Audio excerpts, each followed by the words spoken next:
So people, if you're ready,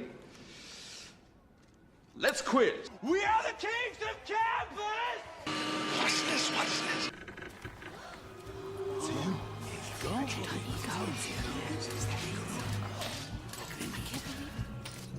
I will return tomorrow night with high expectations. Pray you don't disappoint me.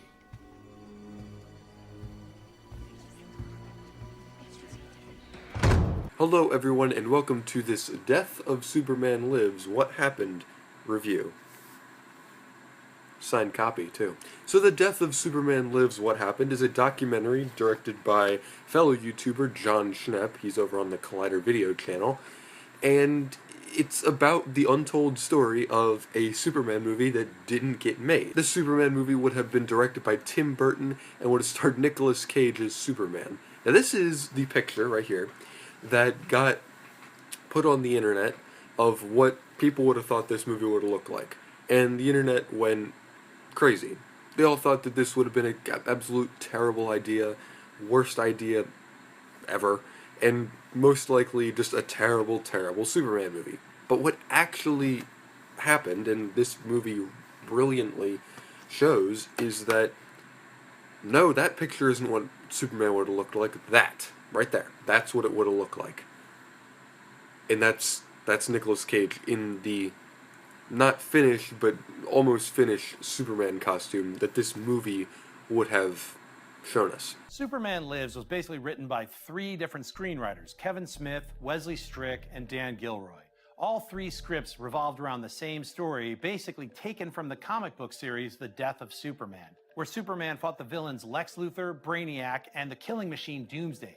Doomsday killed Superman in the comic books, and then he came back to life using Kryptonian technology. This revitalized the comic book series. Warner Brothers took their cue from the comic books to revitalize their movie franchise. This movie would have been about the death and rebirth of Superman, something that was done in the comics in the 90s, and this movie would have come out in like the late 90s, and everything that this documentary focuses on, it shows us all the production design, all the neat concept art of what this movie could have been like, and there is some ILM test footage of what Nicolas Cage Superman would have looked like flying around. It would have been a 90s version of a Superman movie. Now, does that mean it would have been great? I don't know. I think it would have been really cool. At least we would have had that movie and not have gotten Superman Returns. I think the issues with this movie, the issues in the production design and everything that happened with this movie were the fact that the budget would have exceeded a $300 million budget. And at that time, not many movies had made over $1 billion. By 1998, I think only one movie, and that was like Titanic, had made over $1 billion. And then the next movie after that to do it was probably The Phantom Menace, and that didn't come out for another year after this was supposed to be made in 1998. So you can understand why Warner Brothers at the time, who was just making bombs after bombs after bombs like Batman and Robin, were kind of skeptical in making this movie. The money eventually went to a movie called Wild Wild West with Will Smith, and yeah, that movie's not good. But anyway, the Superman project started out written by Kevin Smith and eventually went over, and Tim Burton got his hands on it, and he brought in other writers, Wesley Strick and Dan Gilroy, and they made an adaptation of the movie. And there were things Warner Brothers wanted to put in, and the main person behind this entire project was John Peters. He's a producer in the industry, and he really wanted to put together a cosmic, epic Superman movie. One that wasn't Christopher Reeve style, but was a completely different thing altogether. That's the interesting thing. Think about this. We have a 1980s version of Batman. We have a 1990s version of Batman. We have a 2000s version of Batman. And now we have a 2016 version of Batman, which we're going to see in a week in Batman vs. Superman. And we don't have that with Superman. We have a 70s and 80s version of Superman. We don't have a 90s version. We have an early 2000s version, which is Superman Returns. And then we have Man of Steel and now Batman vs. Superman. We don't have that 90s version. this would have been that 90s version. And I have to thank John Schnepp for sending me this. I helped, my name is in the credits on this, and I gave some money to his fan back and crowdfunder channel and everything, and I'm thank you for sending me this. And I've watched this movie so many times. I love it. It's a 10 out of 10 for me if I'm gonna rate it. Overall, I do think, and I agree with some other people that like Chris Stuckman, who says that, yeah, I would have liked to see more of what the movie would have been about, but I can understand at the time, like diving into the script and everything, but I can understand with this movie was 3 weeks away from actually beginning to shoot, so I can understand not being able to dive into actually what the movie would have been about, because even they didn't fully understand or know what the movie was going to be about. It was only a pre-production thing. Nothing was finalized. Nicolas Cage didn't offer any interviews for this, but they have a lot of interviews of him, and Nicolas Cage is definitely in this movie. In the screen footage that they have of him with the Superman test footage costumes and everything is some of the coolest stuff. And like I said, that picture that I showed earlier of Superman, that wasn't him in mid-blink and just grainy and no.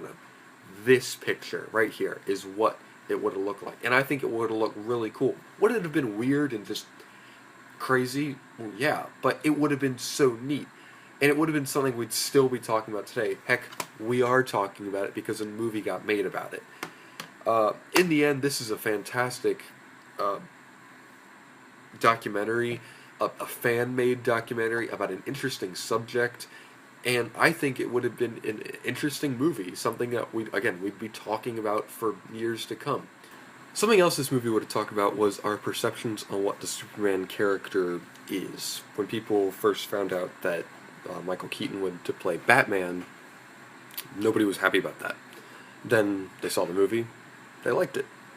So, in kind of the same way with Henry Cavill as Superman now, we all have this thing that, oh, Christopher Reeve has to be Superman, that's the kind of Superman tone and everything you should go with.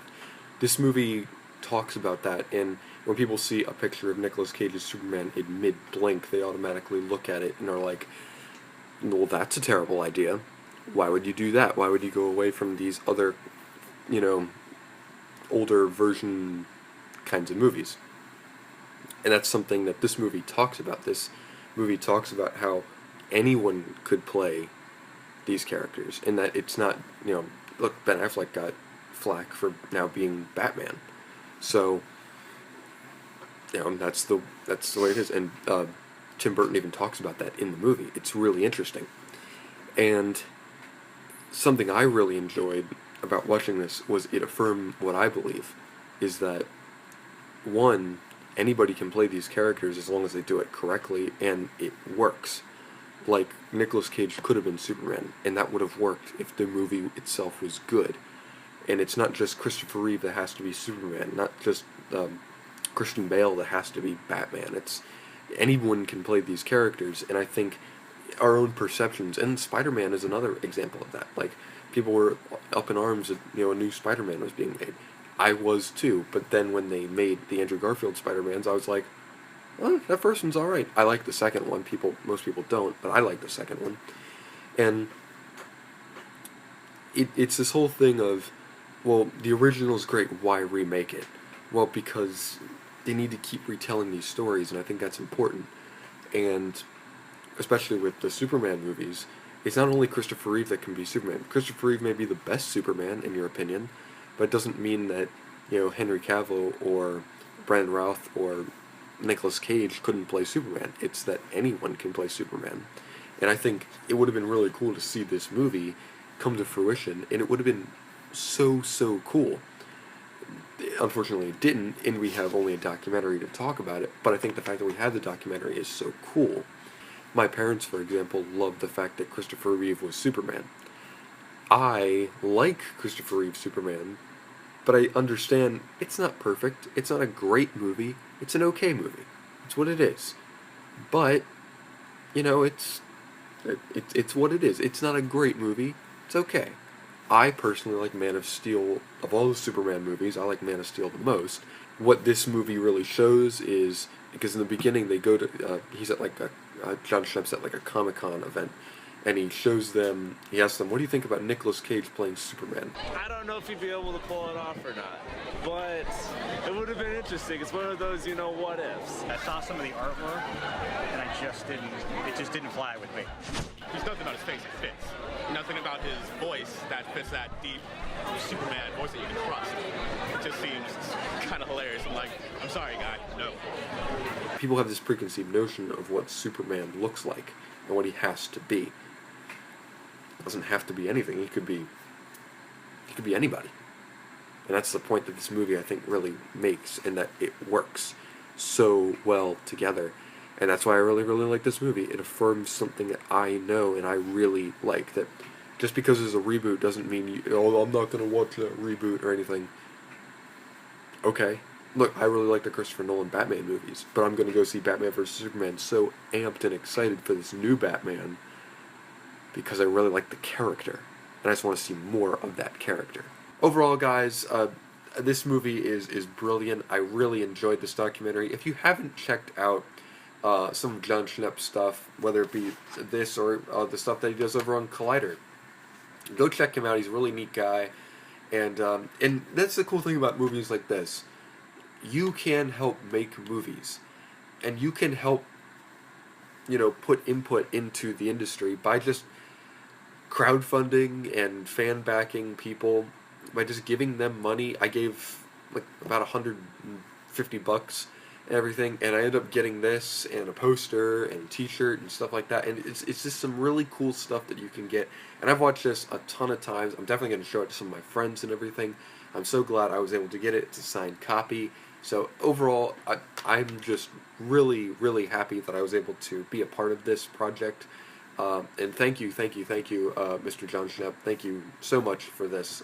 It's a great look into the past and what could have been moment for an awesome, awesome movie. So guys, thank you for watching this video. Look forward to my Superman Returns and Man of Steel review and my Batman vs. Superman review. I got my ticket. Lift this. I got my ticket right here.